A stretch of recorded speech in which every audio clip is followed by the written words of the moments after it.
Get our recording started. All right. So in chapter 7, it's all about quantum theory. But before we talk about quantum theory, oh, excuse me. I'm sorry. Bless you. Thank you. Before we discuss quantum theory, we have to sort of take one step back and discuss classical physics, classical theory, and sort of how we made that leap from classic physics to quantum physics. So, in classical physics, we think about waves and how things behave as waves. And so I want to take a little bit of time here and just review this. Hopefully, some of this wave mechanics stuff is familiar to you. When we look at waves, there's really two things that we keep in mind. First is the amplitude, right here. That's sort of how high from the average is that particular wave. The second is the wavelength. Oops. Just a minute, I've lost my pin here. The second is wavelength, and that's the distance from a point on a wave to the same point on the following wave. Now, on all of these images, they've noted it as the peak, but it could be, from any point on a wave to the same point on the next wave. That is also a wavelength. And so amplitude, we're not going to talk about too much. Amplitude has to do with the power of a wave rather than with the energy of a wave. And so we care more about energy than power. But the wavelength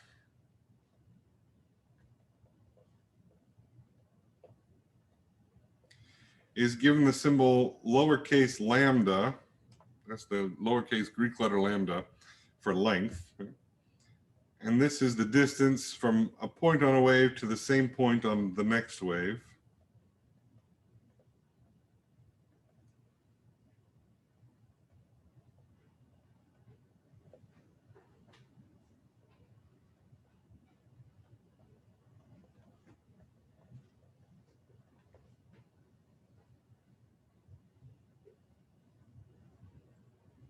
Okay.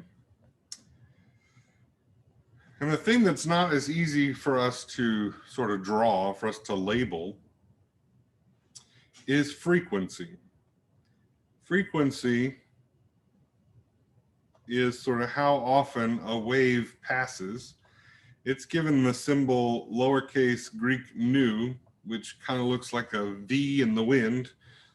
He's sort of a curved V. And so if we look at this top wave over here on the right, this has a relatively low frequency. And the bottom one has a higher frequency.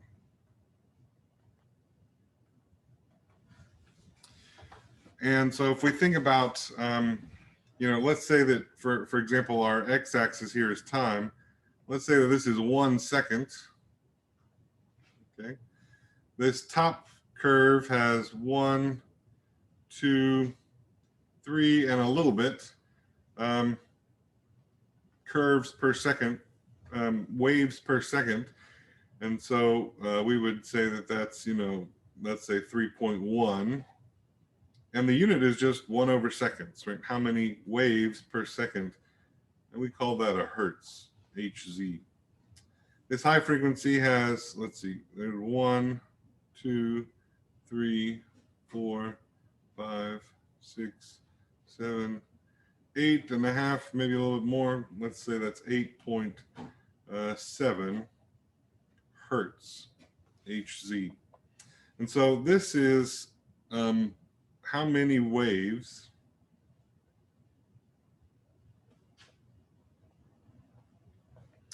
pass a given point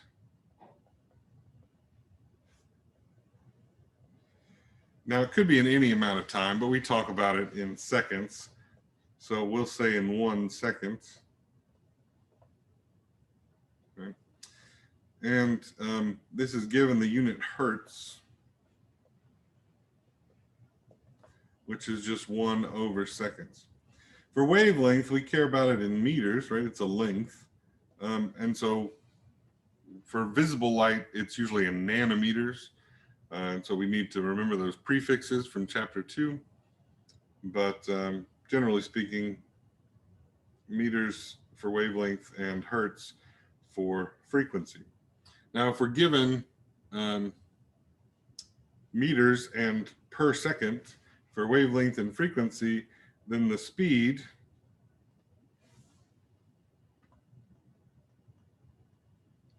is equal to wavelength times lambda, frequency. That's lambda times nu, wavelength times frequency, and that gives us units of meter times per second gives us meters per second. And so when we think of waves, maybe we think of, waves at the ocean or something. And 200 years ago, it was sort of a crazy idea that the light around us or the sound around us traveled in waves. And so Maxwell, a famous Scottish physicist, said that light is waves, but not just waves in one dimension, but really waves in 2 dimensions. And so it's a combination of an electric component and a magnetic component. And so we call light an electromagnetic wave, an electromagnetic field. Okay. And so for light, the speed of light is a constant. Light moves at a constant rate through space, through a vacuum. If it's almost exactly the same through air as it is through vacuum, but it's 2.998 times 10 to the 8th meters per second. I'm A-okay if you normally use 3 times 10 to the 8th, right? But I want you to have a few more sig figs if you need them. So the speed of light, 2.998 times 10 to the 8th meters per second. And again, we know that speed is equal to wavelength times frequency. The speed of light is given a special symbol, lowercase c. And so we can rewrite all this as c equals lambda times nu. C, the speed of light, is equal to the wavelength of light, lambda, times the frequency of light, nu. Okay. Now this is true for all electromagnetic waves.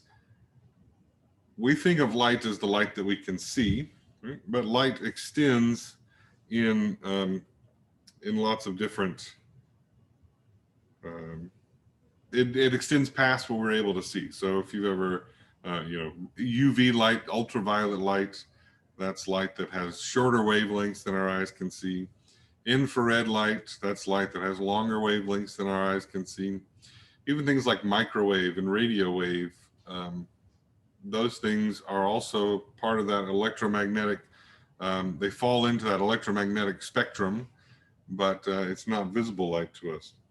So let's use this equation a little bit. C equals lambda nu.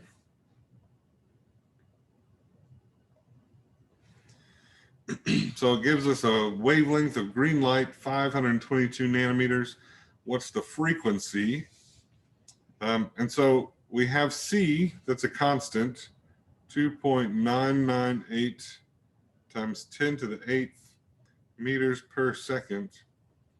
In order to figure out frequency, we need our meter unit to cancel.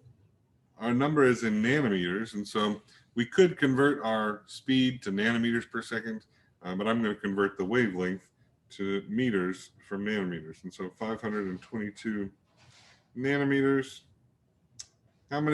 What's our conversion factor between meters and nanometers? -6.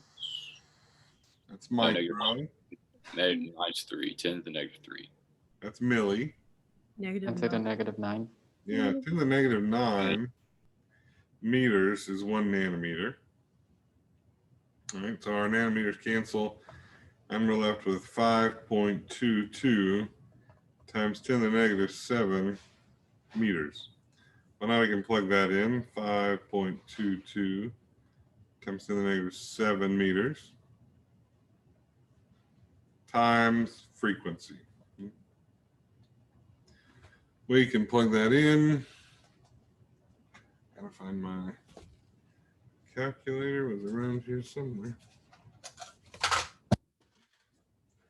Just fell on the floor. My phone will have to suffice. 2.998 times 10 to the 8th divided by 5.22 times 10 to the negative 7.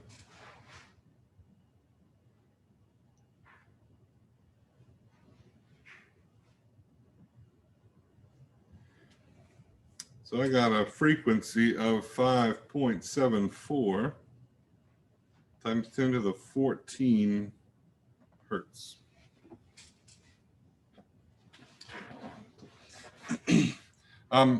So this visible light, right? This is a green traffic light. So this is something that we can see.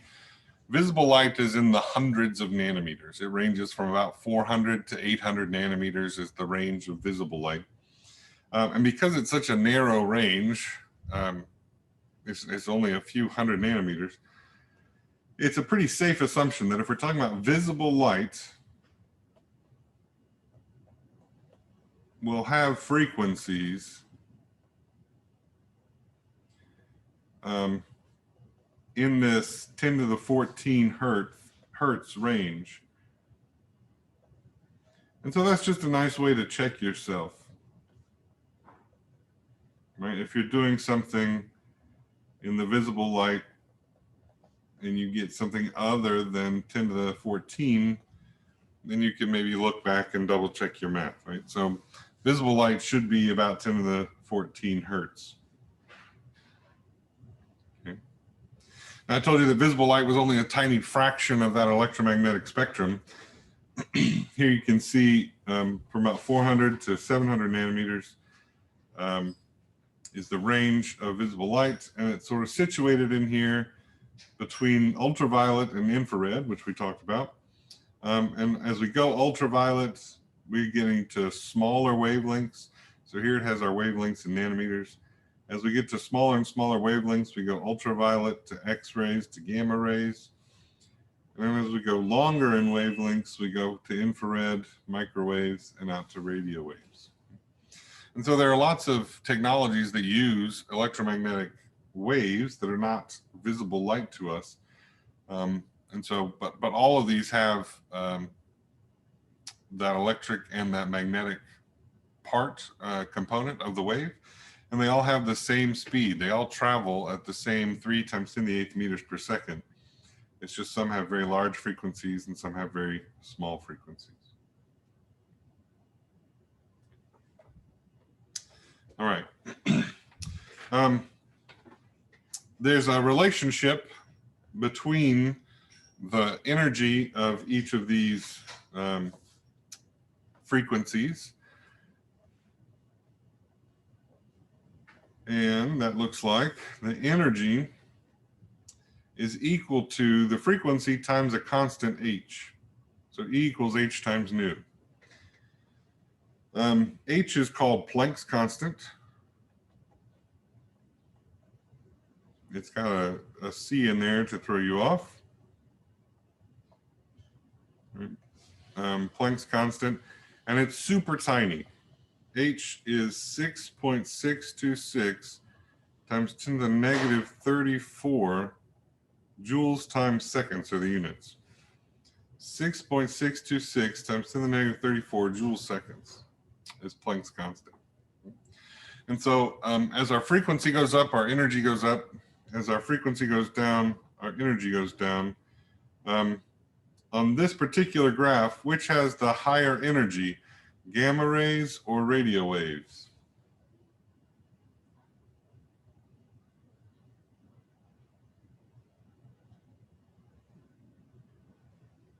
Look at the frequencies here. Gamma? Yeah. Gamma rays, frequencies of 10 to the 20th hertz versus radio waves, frequency is 10 to the 4th hertz. And so gamma rays are much higher in energy. If you talk about, damaging radiation, gamma rays are at the top of that list.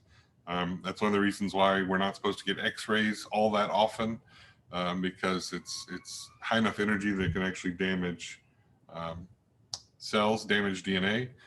Same reason we're not supposed to spend all day out under the sun for that ultraviolet radiation.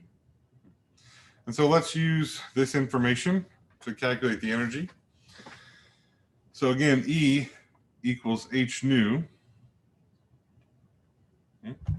But here we're given wavelength instead of frequencies. So we have to figure out a relationship between nu and wavelength, lambda. We know already that C equals lambda nu. And so we can rearrange this for nu. Nu is equal to lambda over C. If we plug that in, we can say that energy is equal to H. Sorry, I did this backwards. C over lambda. E is equal to HC over lambda. So we want the energy of a photon. Photon is the word for a single particle of light. So part of quantum theory is that light exists as waves, but also exists as individual pieces. And so a photon is a single particle of light.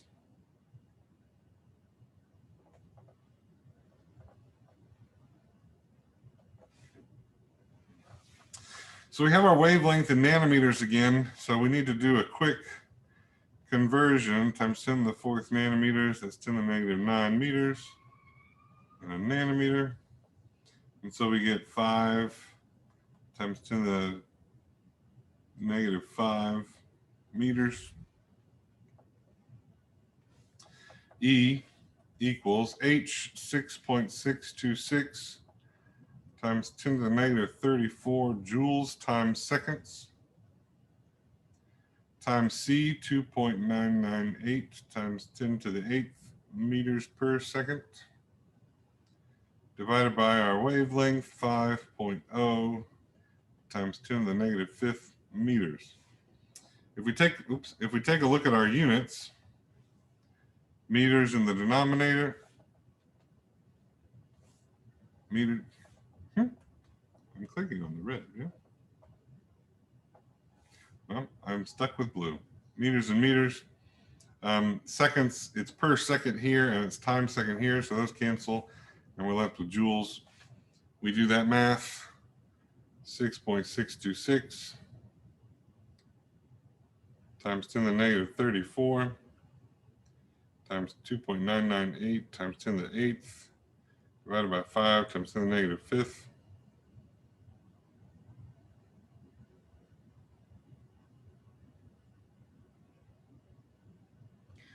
And we get energy of 3.98 times 10 to the negative 21 joules. Okay. All right. I'll let you do B on your own because the numerical value of the wavelength is the same. It's just the order of magnitude has changed. The energy should be the same. It'll just have a different to the negative up at the top. It's driven by a factor of 6, so you should get 3.98 times 10 to the negative 15 joules here for X-ray. So it's 1,000,000 times more energetic in the X-ray region than in the infrared region. All right.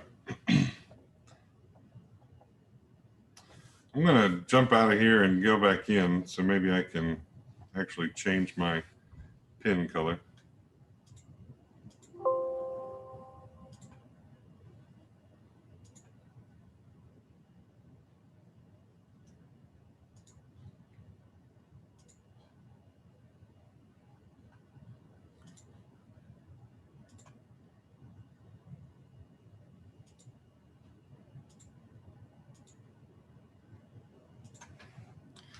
Someone pointed out that I uploaded the wrong chapter 7 notes. I apologize, folks. Somebody speak up. I must have been in my other class's lecture note file when I clicked on chapter 7. Here we go.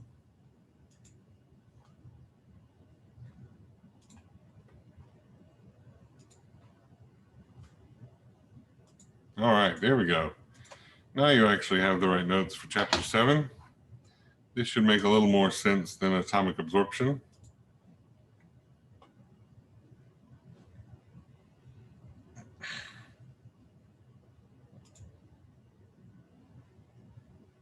All right, let's get this going again.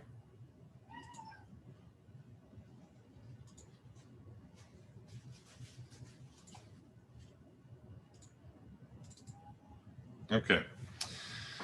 So here's another way to look at the energy of light. There's a physical quantity called the work function. Work function is how much energy is required to remove an electron from a metal surface, right? And so if the work function for cesium, that's one of our alkali metals, is 3.42 times 10 to the negative 19 joules, we want to figure out the minimum frequency, right? So that's the lowest energy photon required to release electrons from the metal. So if we know that E equals h nu, we can just plug this in. 3.42 times 10 to the negative 19 joules is equal to 6.626 times 10 to the negative 34 joules seconds times frequency. So we divide these two, 3.42 times 10 to the negative 19 divided by h. We get a frequency of 5.16 times 10 to the negative, 10 to the positive 14 hertz.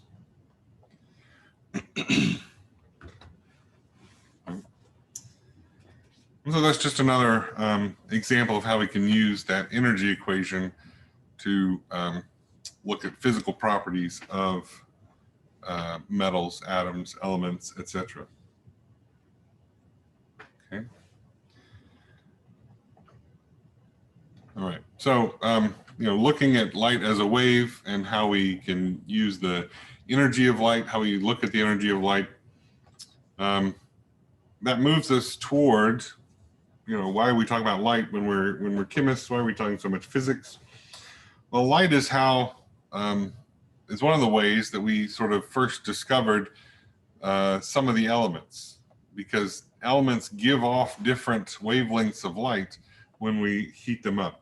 And so this is related to the lab that we'll do on Thursday. But if you, heat up, or in this case, apply an electricity to some gas, here's some hydrogen gas in here. What happens is you add extra energy to those hydrogen molecules, and they release that energy, and they release that energy as light.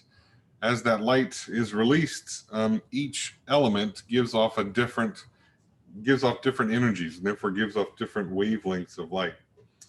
For hydrogen, it just so happens that it has this line at about 660 nanometers. It has a line down here at 480 nanometers. This one is like 434, I think, nanometers. And this one is maybe 411 nanometers. I don't remember off the top of my head, but it's something like that. And on the next slide, you see that each element gives off a different set of wavelengths, gives off a different set of colors. And so this is one way that they discovered some new elements.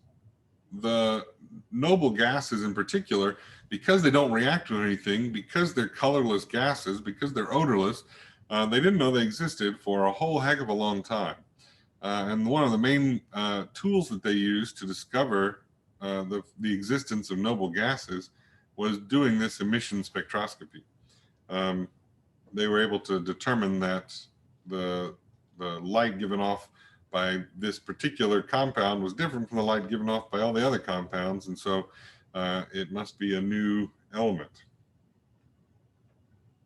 It's also used in astrophysics.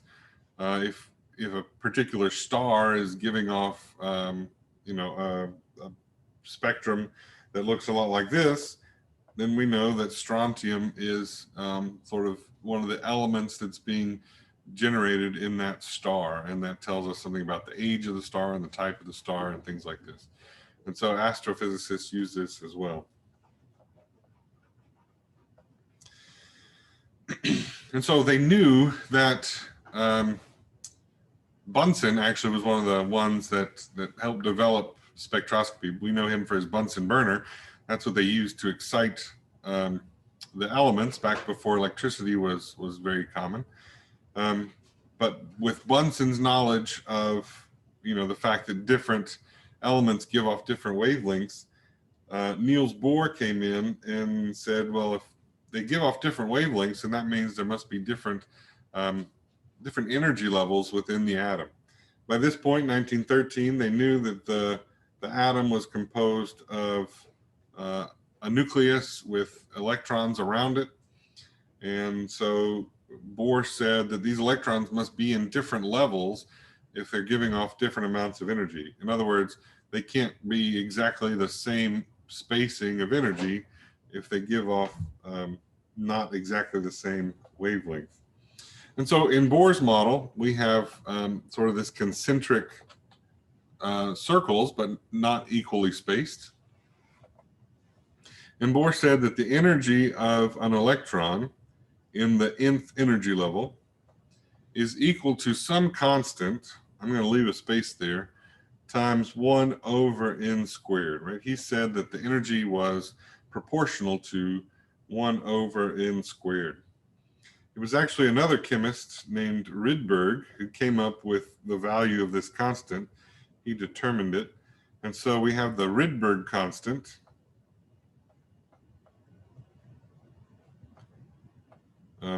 Some folks pronounce this Rydberg. I don't know which is correct. And the Rydberg constant is different for each element. This little h here tells us that it's for hydrogen, and it's equal to 2.18 times 10 to the negative 18 joules. Okay. All right. And so we could figure out the energy of any given energy level based on the number of that energy level and then this Rydberg constant. The energy levels are all negative. They all have negative energy values, only because we have said, as chemists, we've said that an electron and a nucleus that are totally separated from one another, that's zero energy. As we bring a positive and a negative back together, they're attracted to one another, and so the energy goes down. And if it goes down from zero, it's got to be negative. And so these energy levels are all negative only because we've defined zero as being totally separated in space. Okay. Now these n values are called principal quantum numbers. We're going to talk more about quantum numbers on Friday. But n is the principal quantum number, and it is the quantum number that, as you can tell, determines the energy of an electron. Okay, so this discussion of the different energies given off by different atoms, Bohr's model of the atom that had sort of these separated energy levels that weren't equally spaced, this all led to this idea of quantized energy, and this is where quantum mechanics comes from, right? And so in an atom, an electron can only have certain values of energy.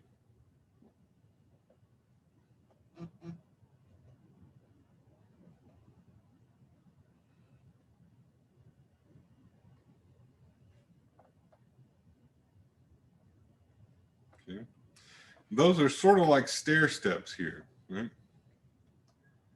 And these stair steps, it turns out, get closer and closer together as we get farther away from the nucleus. But we can think about the nucleus being down here at the bottom.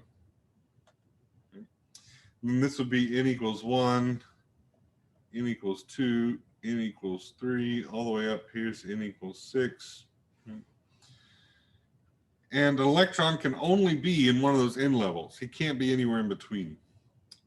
Drawing it like stair steps like this hopefully helps you connect it to something physical, right? If you're going up the stairs, you can either be on the second stair or the third stair. You can't just hover on the second and a half stair or something like that. And so similarly, electrons can only be in n equals 1 or n equals 2. Electrons can't just hover somewhere in between. Right? There's no energy level there. When there's a large energy difference, like here, right,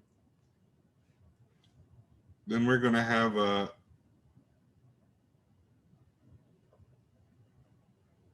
large energy difference means we're going to have a high energy light that comes out.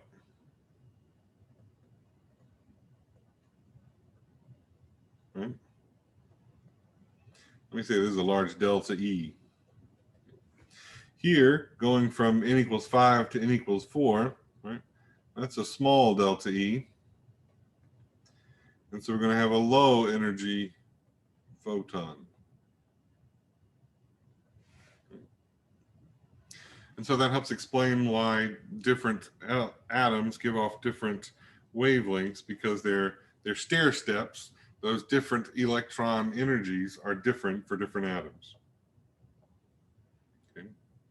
Going back to the hydrogen atom, we can look at these differences, and people have sort of looked at them experimentally a good bit and sort of labeled them as to who discovered them. Right? And so we have this Lyman series down here at the bottom, the Balmer series in the middle, Paschen series, and Brackett series. These 4 arrows here are colored because these are the ones that are visible. Just those 4. And so notice our y-axis is energy. And so a question for you. The longer the arrow, does that mean higher energy or lower energy light? Lower energy. So if we think about the energy difference, so let's say that we're going from n equals 3 here down to n equals 1. Is that energy difference a lot or a little relative to n equals 4 to n equals 3? Oh, it's a lot. It's a lot. And so a longer arrow is a larger energy difference.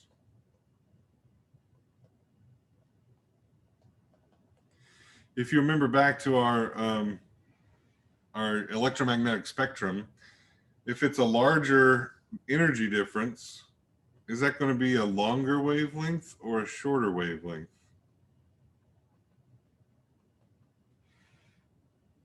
Short wavelength? That's right, shorter wavelength.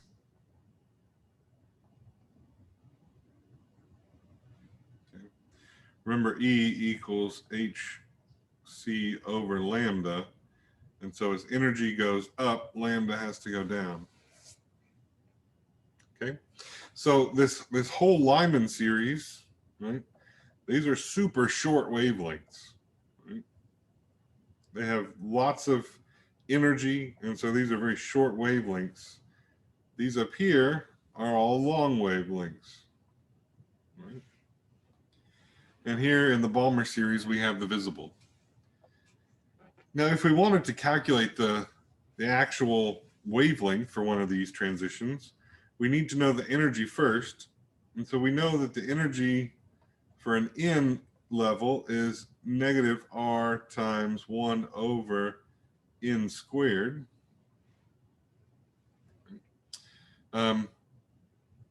If we were to take the change in energy, right, remember it's final minus initial.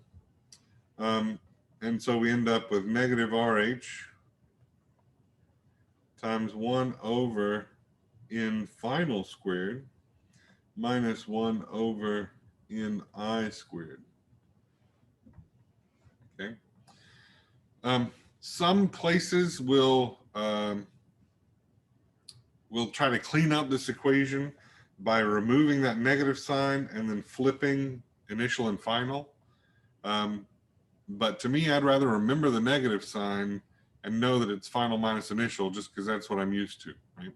If you did this in high school and you already know that it's initial minus final without the negative sign, you can keep on doing it that way, right? But this is the way that I remember it, and so that's the way I'm going to do it. But you can get rid of that negative sign and flip initial and final if you'd like.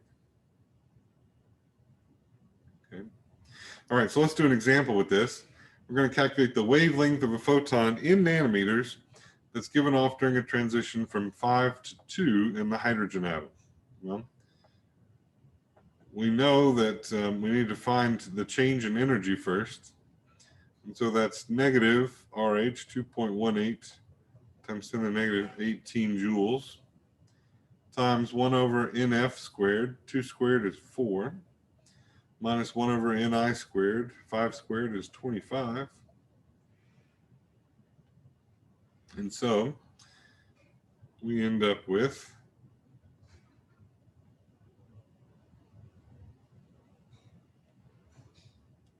0.25 minus 1 over 25 times 2.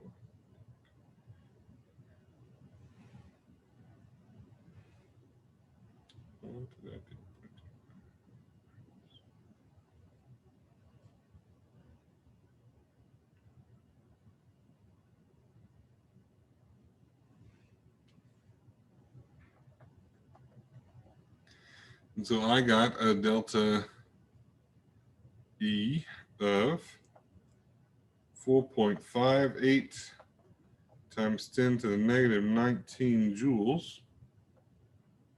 Negative, right? And so this is negative energy because we're going from high energy to low energy, right? And so that atom is losing his energy. Now, the energy of a photon can't be negative, and so we sort of take the absolute value when we drop our delta sign. So the energy of the photon is 4.58 times 10 to the negative 19 joules. And that's equal to HC over lambda, 6.626 times 10 to the negative 34 joules seconds times 3.0 times 10 to the 8 meters per second divided by lambda.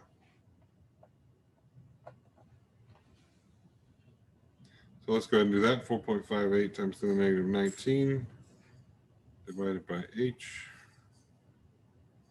divided by C.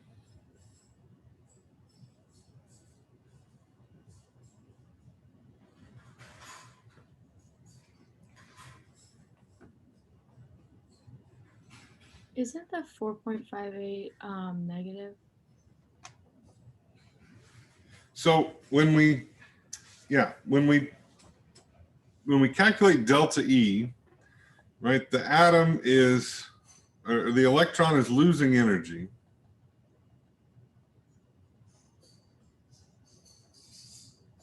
Right, because he's going from Ni equals 5 to NF equals 2. And so the electron is losing energy. So delta E is negative.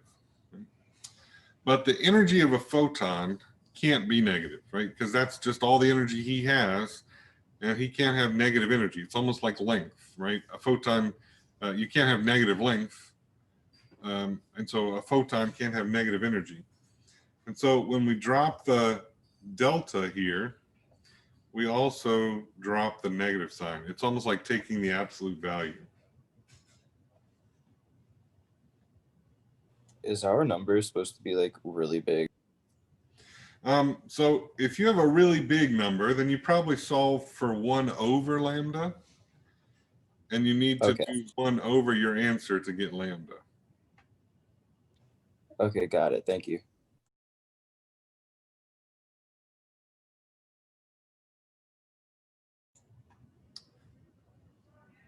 And so what do we get for lambda?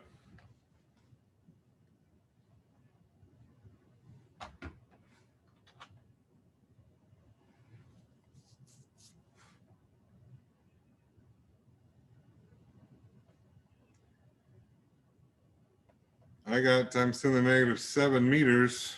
What'd you get? Is it 4.34 times 10 to the negative 7?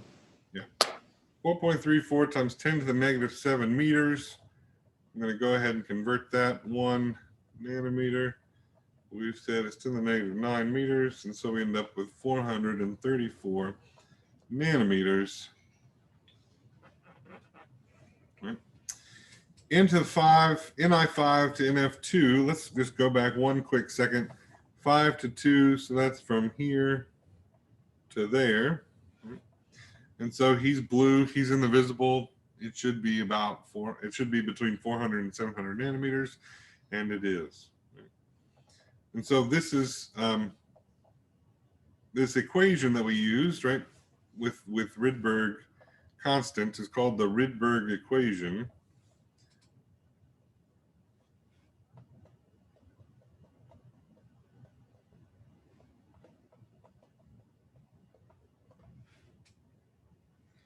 And we use it for finding the energy difference between two electronic energy levels. And then we can use that energy difference to calculate the energy of a photon. Okay. All right. I don't want to get into quantum numbers yet. Because it's going to take more than 6 minutes, but the waves that are that the Schrodinger wave equation describes are treating electrons like waves, and so this was kind of a big jump, right? First off, we didn't treat light like waves until Maxwell said, "Hey, maybe light's a wave," and then it took another 50 years before we started to recognize that electrons are small enough particles moving so very fast around the nucleus that they behave a lot like waves do. If you've ever done, the double slit experiment in physics where you pass light through a slit and you get this interference pattern, you can do that with electrons as well. And that's actually what this is, right? This is an interference pattern with electrons showing that electrons behave as waves. And so Schrodinger, in his equation, describes the particle nature and the wave nature of the electron. Right? And so it deals with both the energy, which comes mostly from the wave nature, and the position, which comes from the particle nature. Right? And so this idea of an electron being both a wave and a particle was originally thought of by a grad student actually named de Broglie. And he sort of came up with a relationship between the mass of a particle and the wavelength of that wave. But Schrodinger took it a step further and sort of described both the particle nature and the wave nature all together. And 100 years later, we still use the Schrodinger equation as our best model for how electrons behave in the atom. What I'll leave you with is that in the Schrodinger equation, we describe, again, this energy and the position of the electron using 4 variables.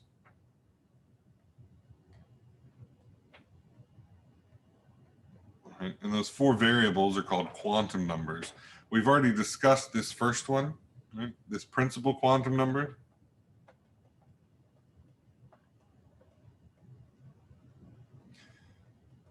Remember, it's the one that told us the energy in the hydrogen atom. And really what it tells us is the distance from the nucleus.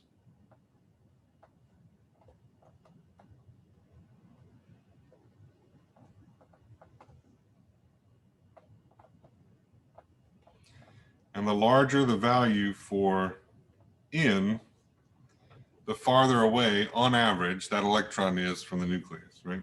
And so for n equals 1, you can see that we have a relatively small distance away from the nucleus. Again, the nucleus is in the middle of our atom. As we go up to n equals 3, that average distance increases a good bit. Okay. Wednesday, we'll meet again for a problem-solving session for Chapter 7 stuff and the tail end of Chapter 6 as well. We'll do both of those things. It worked out pretty well last week. I think more than half of you were there. That's good. And so we'll plan on doing another problem-solving session on Wednesday. And then we'll continue talking about quantum numbers and starting to talk about electron configurations and things like that on Friday. Okay. I hope you have a good Monday. And if you have any questions, like I said, about advising or scheduling for the spring, do let me know. Thank you very much. I hope you have a fantastic day. Well, Thank you. so much. You.